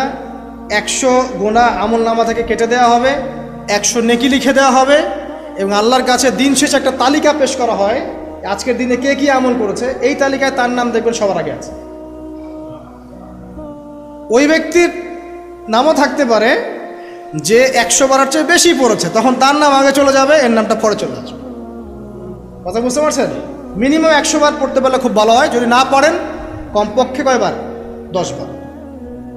আসেন এরপরে পড়বেন 10 বার দরুদ শরীফ, আল্লাহুম্মা সাল্লি আলা মুহাম্মদ ওয়া আলা আলি মুহাম্মদ, যেটা আছে দরুদ ইব্রাহিম, এটা পড়তে পারেন, অথবা ছোট করে পড়তে পারেন আল্লাহুম্মা সাল্লি ওয়া সাল্লিম আলা নবীনা মুহাম্মদ, এটা পড়লেও হবে, অথবা আল্লাহুম্মা সাল্লি আলা মুহাম্মদ ওয়া সাল্লিম, এতটুকু পড়লেও ইনশাআল্লাহ হক আদায় হয়ে যাবে। 10 বার যে ব্যক্তি দরুদ পড়ে সকালে সন্ধ্যায়, নবী সাল্লাল্লাহু আলাইহি ওয়াসাল্লাম তার জন্য পরকালে সুপারিশ করবেন ইনশাআল্লাহ। যদি আমরা নবীজির সুপারিশ পেতে চাই, দরুদের কোনো বিকল্প নাই, বেশি বেশি দরুদ পড়তে থাকেন, তার সুন্নাহ অনুসরণ করেন, বেশি বেশি দরুদ পড়তে থাকেন, মিনিমাম সকালে 10 বার, সন্ধ্যায় 10 বার, ইনশাআল্লাহ আল্লাহ নবী সুপারিশ করবেন ইনশাআল্লাহ তাআলা। আরেকটা আছে রাদিতু বিল্লাহি রাব্বান ওয়া বিল ইসলামি দীনান ওয়া বি মুহাম্মাদিন সাল্লাল্লাহু আলাইহি ওয়াসাল্লাম নবিয়্যা, এর একটা বড় ফজিলত আছে। কি ফজিলত? যে ব্যক্তি এই দোয়াটা সকাল সন্ধ্যা 3 বার করে পড়ে, কিয়ামতের মাঠে আল্লাহ পাকের উপর হক হয়ে যাবে, ওয়াজিব হয়ে যাবে, আল্লাহ ওই ব্যক্তিকে সন্তুষ্ট করে দেবেন ইনশাআল্লাহ। সন্তুষ্ট করে দিবেন মানে কি? ইনশাআল্লাহ সে জান্নাতে যাবে। আরেকটা আছে, এটা বলে শেষ করি, হাসবি আল্লাহু লা ইলাহা ইল্লাহু আলাইহি তাওয়াক্কালতু ওয়া হুয়া রাব্বুল আরশিল আযীম, এটা পড়তে হবে 7 বার। কয়বার? 7 বার। তাহলে কি হবে? আপনার দুনিয়া আখিরাতের যে চাওয়া পাওয়াগুলো আছে, এর জন্য আল্লাহ পাকি আপনার জন্য যথেষ্ট হয়ে যাবে ইনশাআল্লাহ, কাউকে লাগবে না। এইগুলা ফরজ নামাজ, মানে ফজরের নামাজ জামাতে পড়ার পরে বসে বসে এইগুলো করতে থাকবেন। যদি দোয়া আগে করা হয়, নামাজে মোনাজাত যেটা হচ্ছে আমাদের সমাজে, এটা যদি আগে করে ফেলা হয়, তাহলে দোয়ার পরে বসে থাকবেন, বসে বসে এগুলো করতে থাকবেন। যদি পারেন ইশরাকের নামাজটা পড়ে মসজিদ থেকে বের হতে পারেন। ইশরাকের নামাজ মানে ফজরের সূর্য উঠে যাওয়ার পরে 2 রাকাত নফল পড়ে যে ব্যক্তি যাবে বাসায়, মানে প্রথমে ফজরের নামাজ জামাতে পড়েছে, জিকির আজগার করেছে, ইশরাকের সময় হয়েছে, নামাজ পড়ে বের হলো, এই ব্যক্তির আমল নামায় একটা কবুল হজের নেকি দেওয়া হবে, একটা কবুল উমরার নেকি দেওয়া হবে ইনশাআল্লাহ। এগুলো খুবই সহজে আমল করা যায়। এরপরে আপনি বাসায় ফিরে গিয়ে বা মসজিদেই কোরআন তেলাওয়াত করবেন। আমরা কোরআন তেলাওয়াত করব। কোরআন তেলাওয়াত করবেন 1 পারা, 1 পারা পারেন না অর্ধেক পারা, অর্ধেক পারা পারেন না 5 পৃষ্ঠা, 5 পৃষ্ঠা পারেন না কমপক্ষে 1 পৃষ্ঠা পারবেন না, 1 পৃষ্ঠা করে হলেও প্রতিদিন কোরআন তেলাওয়াত করতে হবে। পারবেন না ইনশাআল্লাহ? প্রত্যেক হরফে 10 নেকি পাবেন। কোরআন আপনার পক্ষে সুপারিশ করবে ইনশাআল্লাহ, এবং এই কোরআন আপনাকে ছায়া দিবে, সূরা বাকারা আলী ইমরানের মতো ছায়া দিবে কিয়ামতের মাঠে। এবং এটা নবী সাল্লাল্লাহু আলাইহি ওয়াসাল্লাম যেটা বলেছেন, আল কোরআন হুজ্জাতুন লাকা ওয়া আলাইক, এটা তোমার পক্ষে সাক্ষী দিবে অথবা বিপক্ষে সাক্ষী দিবে। তো কোরআন তেলাওয়াত করবেন। এরপরে আমরা কি করি? আমরা হয়তো যে যার মতো চলে যাই, কেউ স্কুলে চলে যান, নাস্তা করেন। আচ্ছা, নাস্তার আগে একটা কথা বলি, সকালে নাস্তা করবেন এমনভাবে যে, এখনকার ডক্টররাও বলেন এই কথাটা, সকালবেলা একটু বেশি খেতে হয়, সকালবেলা একটু বেশি হেভি ফুড নিতে হয়, দুপুরে তার চেয়ে একটু কম, রাতে আরও কম। আর আমাদেরটা উল্টা, কিন্তু সকালে অল্প একটু, দুপুরে একদম বিশাল, রাতের বেলা আরও বিশাল, নাকি? তো নিয়মটা হচ্ছে এই যে সকালে খেতে হয় বেশি, সারাদিন আপনাকে কাজ করতে হবে, সকালে আপনাকে বেশি হাইজেনিক ভালো ফুড খেতে হবে, দুপুরে তার চেয়ে একটু কম, আর রাতে তার চেয়ে কম। এভাবে খেতে পারলে প্রফিটিক খাওয়া হবে ইনশাআল্লাহ। আর খাবার আমাদের সুন্নাহ মতো খাওয়ার দরকার নেই, নবী সাল্লাল্লাহু আলাইহি ওয়াসাল্লামের সুন্নাহ মতো খাই। আমাদের সুন্নাহটা কেমন? আমরা 7 পেট খাই। কয় পেট? 7 পেট। যদি পেটের মধ্যে কিছু জায়গা ফাঁকা থাকে, সেটাও কিছু মিষ্টি দিয়ে ঢুকায় সাবার পেটে ভর্তি করতে হবে, এটা চ্যালেঞ্জ, পেটটা ভর্তি করতে হবে। আর নবী সাল্লাল্লাহু আলাইহি ওয়াসাল্লাম খেতেন এভাবে যে পেটটাকে 3 ভাগ করতেন, 1 ভাগ খাবার খেতেন, 1 ভাগ তিনি পানীয় পান করতেন, আর 1 ভাগটা ফাঁকা রাখতেন। আপনি এভাবে খাওয়া শুরু করেন, দেখবেন আপনি ফিজিক্যালি ফিট ফিল করছেন এবং আপনি ক্লান্ত হচ্ছেন কম, অলসতা কম আসছে কাজে, আপনি এনথুজিয়াজম পাবেন ইনশাআল্লাহ। তো খাবারের ব্যাপারটা সতর্ক থাকে। আর এই যুগে খাবারের মধ্যে প্রচুর ভেজাল আছে, চেষ্টা করতে হবে ম্যানুফ্যাকচার্ড খাবারগুলো বাদ দিয়ে হোমমেড যে ফুডগুলো আছে, হোমমেড ফুড মানে বাসায় যেগুলো আমরা তৈরি করি, ফ্রেশ হাইজেনিক ফুডগুলো খাওয়ার চেষ্টা করতে হবে। স্পেশালি বাচ্চাদের ব্যাপারে সতর্ক থাকতে হবে। বাচ্চাদেরকে, তরুণদেরকে এমন কোনো খাবার খাওয়া যাবে না যে খাবারটা খেলে আপনি অসুস্থ হয়ে যান, আপনার স্ট্যামিনা কমে যায়, আপনি ফিজিক্যালি দুর্বল হয়ে পড়েন। এটা খুব খেয়াল রাখবেন। খাবার এই যে আপনারা যে গ্রামাঞ্চলে থাকেন, আপনারা সৌভাগ্যবান একদিক থেকে যে আপনারা ফ্রেশ খাবার উৎপন্ন করে খেতে পারেন। শেষ জামানায় খাবারের মধ্যে খুব ভেজাল আসবে, এটা বিভিন্ন হাদিস দিয়ে মেলানো যায়, আমি ওইদিকে যাচ্ছি না। কনক্লুশন বললাম, শেষ জামানায় খাবারের প্রচুর ভেজাল আসবে। তো এই ভেজালগুলো থেকে দূরে থাকতে হলে আমাদেরকে হাইজেনিক ফুডের দিকে ফোকাস করতে হবে এবং প্রোডাক্ট খাবার উৎপন্ন করে খেতে পারলে খুব বেশি ভালো হয়, না পারলে রুট লেভেল থেকে খাবার নিয়ে আসতে হবে। আর অ্যাটলিস্ট ম্যানুফ্যাকচার যে খাবারগুলো বাজারে ঘোরাফেরা করে এগুলো অ্যাভয়েড করতে হবে। দেখতে অনেক মুখরোচক লাগতে পারে, স্বাদ অনেক মজা হতে পারে, কিন্তু এগুলো শরীরের জন্য অনেক ক্ষতিকর। এতে করে আমাদের যুব সমাজ আস্তে আস্তে কিন্তু দুর্বল হয়ে যাচ্ছে। এখনকার যুব সমাজকে দেখে তাকায় দেখেন, আমাদের বাপ-দাদাদেরকে তাকায় দেখেন, যারা এখানে বয়স্ক মুরব্বী আছে, দেখেন একজন মুরব্বীর সাথে এখনকার যুবকের কুস্তি লাগান, পাঞ্জা লাগান, বা ওই যে একটা রিংয়ের মধ্যে ঢুকায় বক্সিং ম্যাচ দেন, একটা দেখেন, দেখেন কে পারে। আমি নিশ্চিত ওই চাচাই পারবে। আমরা নিজেরাই তো এর প্রমাণ। আমাদের বাপ দাদাদের বয়সী যারা আছেন তারা এখনো দিব্যি মাঠে কাজ করে, দেখবেন 4 ঘন্টা 5 ঘন্টা 8 ঘন্টা রিক্সা চালাচ্ছে, ভ্যান চালাচ্ছে, কৃষি কাজ করছে, কত পরিশ্রম করছে। আর আমাদের যুব সমাজে তাকায় দেখেন না, আপনি একটু চেহারাগুলো দেখেন না, চেহারাগুলো তাকায় দেখেন, চাপাগুলো বসে গেছে গাঁজা খেতে খেতে, হিরোইন খেতে খেতে দেখবেন চাপাগুলো বসে গেছে একদম, চোখগুলো ঢুকে গেছে একদম মাদক খেতে খেতে। হ্যাঁ, হস্তমৈথুন করতে করতে শরীর রোগা, চলতে পারে না। কথা শুনতে খারাপ লাগছে এগুলা, বাস্তব, এগুলোই বাস্তব এখন। হ্যাঁ, ঘুম নাই, সারা রাত জাগনা, ওই যে ফজরের পর ঘুমায়, আর রাতে ওই যে বিকাল 4টায় ওঠে, দেখবেন শরীরটার দিকে তাকায় দেখেন, চলতে পারে, এনার্জি নাই। একটা ক্রিকেট ম্যাচে লাগায় দেন, ও দেখবেন 2-4 ওভার ব্যাটিং করে শেষ। কোন কাজ করতে পারবে? ওই মাঠের বাইরে থেকে বলতে পারবে যে আর এই খেলতে পারে না, ও অমুক খেলতে পারে না, তমুক খেলতে পারে না। ওকে লাগাই দেন না, ব্যাটটা ধরে ধরায় লাগাই দেন, দেখবেন ও কয়টা পিটাইতে পারে। দেখেন, জিম করে না, ফিজিক্যালি এক্সারসাইজগুলো করে না, স্কিল নাই। আগেকার মানুষ অনেক স্কিল ছিল, তারা ঘরের কাজ পারতো, সাঁতার পারতো, তারা মার্শাল আর্ট পারতো, কৃষিকাজ পারতো, অন্যান্য বিভিন্ন সেক্টরে তারা কিন্তু মানে মাল্টি প্রতিভার অধিকারী ছিল। স্কিল কম, দেখবেন একদিকে ফোকাস করা। এগুলো কিভাবে হলো আসলে? এগুলো তো একদিনে হয়নি। সারাদিন দেখবেন ফোনে, আর ওই মেয়ের পিছনে, আর কফি শপে, অথবা মিউজিক্যাল কোনো ইনস্ট্রুমেন্ট নিয়ে বসে আছে, অথবা এর মাঝে যদি কেউ মন্দের ভালো থেকে থাকে, সে দেখবেন টিকটক করছে। এইগুলাই এখনকার পুরুষদের মধ্যে, এই ইয়াং জেনারেশনের মধ্যে ওই শৌর্য বীর্য গায়রতটা পাওয়া যায় না। দেখবেন গায়রত একটা ব্যাপার আছে, গায়রত শৌর্য বীর্য এটা নাই। এর অন্যতম একটা কারণ এটাও, এখানে খাদ্যাভ্যাসেরও একটা ব্যাপার আছে। ফিজিক্যালি তারা ফিট না। তো আল্লাহ পাক এই বিষয়গুলো আমাদের বোঝার তৌফিক দান করুন। সব কিছু রিলেটেড। আপনাকে যদি একজন প্রোডাক্টিভ মুসলিম হতে হয়, শারীরিকভাবে আপনাকে ফিট থাকতে হবে, মেন্টালি ফিট থাকতে হবে, আপনাকে মানসিকভাবে শক্ত থাকতে হবে, চ্যালেঞ্জ নেওয়ার ক্ষমতা থাকতে হবে, হয়তো সময় নষ্ট করা যাবে না। যে কাজ ফাহেসা, দুনিয়াবি কাজ, পরকালের কোনো স্বার্থ নাই, ওখানে সময় নষ্ট করা যাবে না। ঠান্ডা মাথায় প্ল্যান করতে হবে যে আমি আমার জীবনে কি করতে চাই, কার পরে আমি কি করব, কার পরে কি করব, আমার প্ল্যান থাকতে হবে। রেজাল্ট খারাপ হয়েছে, হতাশ হয়ে আত্মহত্যা করবেন কি জন্য? কি এমন হয়েছে আপনার জীবনে? একটা মেয়ে ছেড়ে চলে গেছে, এই জন্য বিষ খাবেন কেন? কি হয়েছে? একটা মেয়ে তো ছেড়ে চলে গেছে, মেয়ের অভাব নাকি? বোরখা পরা মেয়েরাও তো এখন কিস করে, দেখেন বোরখা পরা মেয়েগুলো দেখেন রাস্তাঘাটে ওই যে নায়কের হাত ধরে চুমু খাচ্ছে। অনলাইনে দেখে আসলাম একটু। ওই যে বলছিলাম যে সব বোরখা পরা মেয়ের মধ্যেই আপনার ইয়া থাকে না, দিনদারিতা থাকে না। সব বোরখা পরা মেয়ের মধ্যেই কিন্তু দিনদারিতা থাকে না। বোরখা থেকে পাগল হওয়ার দরকার নেই। এবং সে বলছে আমার জীবন সার্থক। মানে একজন গায়রে মাহরাম ব্যক্তিকে, ফিল্ম স্টার একজন গায়রে মাহরাম ব্যক্তি, তাকে সে হাত ধরে চুমু খেয়ে বলছে তার জীবন সার্থক। কোন প্রজন্ম লালন করে কবরে যাচ্ছে ওরা চিন্তা করেন একটু? এখন আশ্চর্য একটা বিষয়। আর এগুলো আমরা প্রমোট করছি অনলাইনের মধ্য দিয়ে। যে কোনো অনলাইনে দেখবেন এটা চলছে রাতারাতি। মানে এগুলো উষ্টানো হচ্ছে। আমাদেরকে শোনেন, আমাদেরকে এগুলো এইসব পাপের মধ্যে এমনভাবে নিয়ে আসা হচ্ছে যে মনে হচ্ছে এগুলো স্বাভাবিক।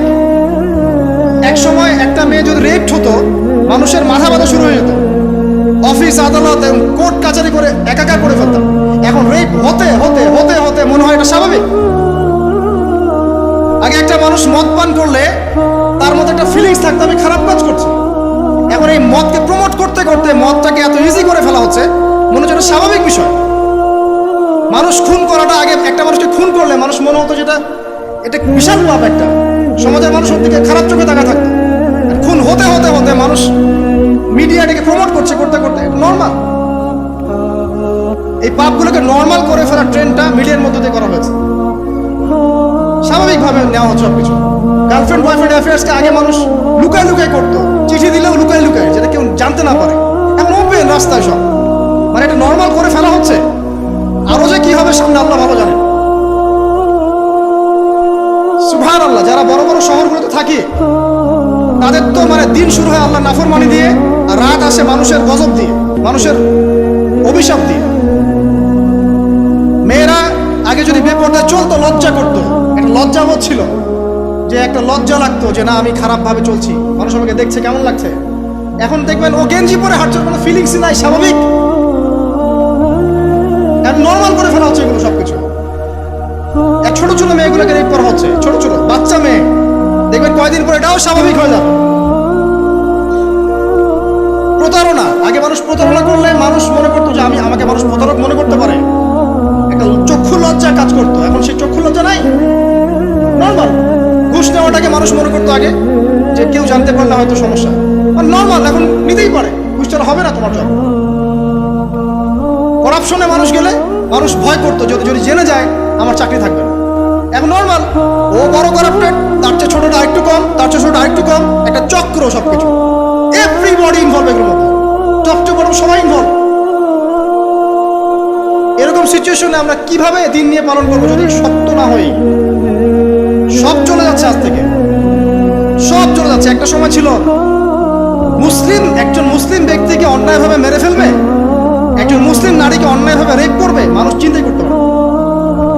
একজন মুসলিম নারীর সম্ভ্রম বাঁচানোর জন্য এই ভারতবর্ষে সশস্ত্র যুদ্ধ হয়েছে বিন কাসিমের নেতৃত্বে, একটা মেয়ের ইজ্জত বাঁচানোর ইস্যুকে কেন্দ্র করে। এখন লক্ষ লক্ষ মুসলিম মেয়ের ইজ্জত নষ্ট করা হচ্ছে, কারো কোনো ফিলিংস নাই, স্বাভাবিক। একটা রাষ্ট্রদূতকে হত্যা করেছিল তাবুক যুদ্ধের সময়, নবী সাল্লাল্লাহু আলাইহি ওয়াসাল্লাম 30,000 সৈন্য নিয়ে ধাওয়া করেছিলেন। এত বড় সাহস, আমার রাষ্ট্রদূতকে হত্যা করো? এখন সারা বিশ্বে লক্ষ লক্ষ মুসলিম হত্যা করা হচ্ছে, কারো কোনো ফিলিংস নাই। মানে আমি বুঝাতে যাচ্ছি আপনাদেরকে, সবকিছুকে নর্মাল করে ফেলা হয়েছে। কয়দিন পর দেখবেন ছেলে ছেলে নর্মালি বিয়ে করে ফেলবে। দেখেন এখন একটু চক্ষু লজ্জায় কাজ করে যে আমি সমকামী, মানুষ কি মনে করবে? আস্তে আস্তে দেখবেন এমন সময় আসবে ও মনে করবে যে নর্মাল। সবকিছুকে এই মিডিয়ার মধ্যে দিয়ে নর্মাল করা হচ্ছে। এসব মিডিয়াগুলো ইউজ করা থেকেও দূরে থাকা উচিত। আল্লাহ পাক আমাদেরকে হেফাজত করুন, আমিন। আসুন, ফজরের সালাতের কথা বলছিলাম, আমি অনেক দূরে চলে গেছি। জাস্ট পড়েন, ফজরের নামাজ পড়েন, সময়টা কাজে লাগান। আমি বলছি সময়গুলোকে কাজে লাগান। ফজরের পর খাওয়া দাওয়া করবেন, রাসূলের সুন্নাহ মতো খান, ইবাদত হবে ইনশাআল্লাহ। এরপরে আপনি কিছুটা সময় এক্সারসাইজ করেন, খেলেন, মাঠে গিয়ে খেলেন, কোনো সমস্যা নাই। ওই টিকটক চালানোর চাইতে, পর্ন দেখার চাইতে মাঠে গিয়ে খেলেন। মাঠে ফুটবল খেলেন আধা ঘন্টা, বা ক্রিকেট খেলেন, বা এমন কোনো খেলা খেলেন যে খেলাটাতে আপনার শারীরিক কসরত হচ্ছে, তাও খেলেন। অথবা এগুলোতে সুযোগ না থাকলে আপনি চলে যান জিমে গিয়ে জিম করেন, ফিজিক্যালি কাজ করেন। অথবা মাঠে গিয়ে আপনার বাবাকে সাহায্য করেন, আপনার বাবা যে গেছে মাঠে তাকে সাহায্য করেন। আল্লাহ পাক আমাদেরকে তৌফিক এনায়েত করুন, আমিন। ফিজিক্যালি ফিট থাকার চেষ্টা করা হোক। এরপরে আসেন, সকাল 10টার দিকে যখন চলে আসবো আমরা, তখন আমরা চেষ্টা করব 2 রাকাত চাশতের নামাজ পড়ার জন্য, বা সলাতুদ দুহা যেটাকে বলা হয়। সলাতুদ দুহা যে ব্যক্তি পড়বে তার রিজিকে আল্লাহর পক্ষ থেকে বরকত নেমে আসবে ইনশাআল্লাহ। এরপর কি করবেন? এরপর আমরা হয় কেউ যাব স্কুলে, কেউ কলেজে, কেউ হয়তো অফিসে, কেউ ব্যবসায়। আমরা এখন সবাই আমাদের এক কর্মক্ষেত্রে যাব। যারা শিক্ষাক্ষেত্রে যাব স্টুডেন্ট হিসেবে, তারা চেষ্টা করব কি, আমরা চেষ্টা করব যে আমরা যে জ্ঞানটা অর্জন করছি এই জ্ঞানটাকে যেন ইসলামের কল্যাণে কাজে লাগাতে পারি। আপনি জেনারেল লাইনেই পড়েন আর মাদ্রাসা লাইনেই পড়েন, একই নসিহত। আর যারা মাদ্রাসা লাইনে পড়বেন, সকালবেলা উঠে মাদ্রাসায় যাবেন, তারা নিঃসন্দেহে আল্লাহর বাছাইকৃত বান্দা, সৌভাগ্যবান বান্দা। তাদের উচিত হবে না দিনের জ্ঞানটাকে দুনিয়ার জন্য ব্যয় করা। তাদের উপর বেশি দায়িত্ব পড়তে হবে যে তারা যেন দিনের জ্ঞানটাকে দিয়ে আল্লাহর জমিনে দিনটার প্রচার এবং প্রসার ঘটায়। আল্লাহ পাক তাদেরকে কবুল করুন, আমরা দোয়া করি। তো পড়াশোনা করতে যারা যাব আমরা এই চিন্তা করে যাব, যারা পড়াতে যাব তারাও চিন্তা করব যে এমন কিছু শেখাবো যেটা শিখলে আমার স্টুডেন্টের পরকালটা টিকবে, দুনিয়াতেও কল্যাণ হবে, পরকালটাও টিকবে ইনশাআল্লাহ। জেনারেল নলেজগুলো খুব ইম্পর্টেন্ট। ইসলামিক নলেজগুলোর সাথে সাথে আমাদেরকে অবশ্যই ইংরেজি বলেন, সায়েন্স বলেন, এই যে আপনার ম্যাথামেটিক্স বলেন, পলিটিক্যাল সায়েন্স বলেন, জিও পলিটিক্স বলেন, ইকোনমিক্স বলেন, মেডিকেল সায়েন্স বলেন বা ইঞ্জিনিয়ারিং বলেন, এগুলো পড়তে হবে, জানতে হবে। না জানলে আমরা কি করব? আমরা কিন্তু বহির্বিশ্ব থেকে ছিটকায় চলে আসবো, আমরা কিন্তু ওদেরকে চ্যালেঞ্জ করতে পারবো না। তো এই জন্য কোরআন সুন্নাহর জ্ঞানের সাথে এই জ্ঞানগুলোও লাগবে। অতএব যে যেখানে পড়াশোনা করছেন অনেস্টির সাথে পড়াশোনা করেন, আপনার জ্ঞানটাকে ইসলামের কল্যাণে কাজে লাগানোর চেষ্টা করবেন ইনশাআল্লাহ। এটা গেল এডুকেশন সেক্টর। যারা আমরা ব্যবসায় যাব, রাতে তাহাজ্জুদ পড়েছি, ফজর জামাতে পড়েছি, ইশরাক পড়েছি, এখন কি ব্যবসায় গিয়ে মাপে কম দিব? ওখানে ইবাদত নাই, ওখানে ব্যবসায় মাপে কম দেওয়া যাবে না। ওখানে গিয়ে কি আমি মাল মজুত করব? ওখানে গিয়ে কি আমি মালের মধ্যে পণ্যে ভেজাল দিব, মিশাবো?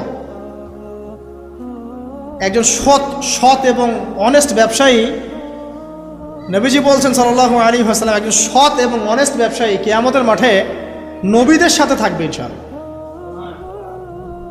আর যারা মাপে ভেজাল দিবে, পণ্যে ভেজাল দিবে, অন্যকে ঠকাবে, নবীজি বলছেন মান ওয়াশানা ফালাইসা মিন্না, যে ব্যক্তি মানুষের সাথে ধোঁকাবাজি করে, প্রতারণা করে, মাপে কম দেয়, ঠকায়, মজুত করে, জনগণকে কষ্ট দেয়, গভর্নমেন্টকে চাপে ফেলে, এরা আমাদের উম্মতের অন্তর্ভুক্ত।